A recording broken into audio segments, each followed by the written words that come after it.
Hi అందరికీ, welcome to home made recipes by Rajitha. మళ్ళీ నేను ఒక చిన్న టీ మినీ వ్లాగ్తో మేము ముందుకు వచ్చేసానండి. సో ఈరోజు నేను టీ గురించి చెప్తాను. టీ అనగానే ప్రతి ఒక్కరికి అదో రిలాక్స్ కదా.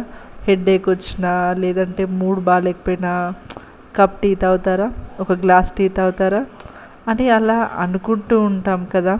సో అనుకుంటూ ఉంటాం, తాగేస్తాం కూడా.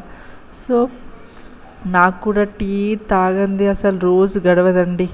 కంపల్సరీ డేలో ఒక 2 టైమ్స్ అయినా నేను కంపల్సరీ టీ తాగుతాను. మార్నింగ్ అయితే మా పిల్లలు స్కూల్కి వెళ్ళగానే ఫస్ట్ టీ తాగిన తర్వాతే నా పనులన్నీ ఇంకా మొదలవుతాయి. ఈ టీ తాగిన తర్వాతే కిచెన్ క్లీనింగ్ కానీ, క్లాత్స్ వాషింగ్ కానీ, ఇంకా అన్ని పనులన్నీ ఒక కప్పు టీ పడగానే నాకు అన్ని పనులన్నీ పూర్తయిపోతాయండి. సో టీ అయితే నేను ఈ విధంగా ప్రిపేర్ చేసుకుంటాను. ఎలా అంటే ఫస్ట్ ఒక గ్లాస్ వాటర్ తీసుకొని, టీ గ్లాస్ వాటర్ తీసుకొని దాన్ని బాగా మరిగిస్తాను.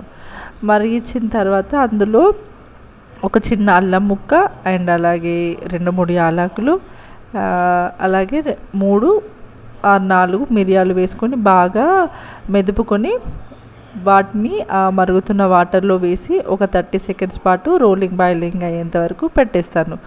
తర్వాత అందులోనే కొంచెం టీ పౌడర్, అలాగే పంచదార ఇవన్నీ వేసుకొని వాటిని కూడా ఒక బాయిలింగ్ వచ్చేంత వరకు మరిగించాలి.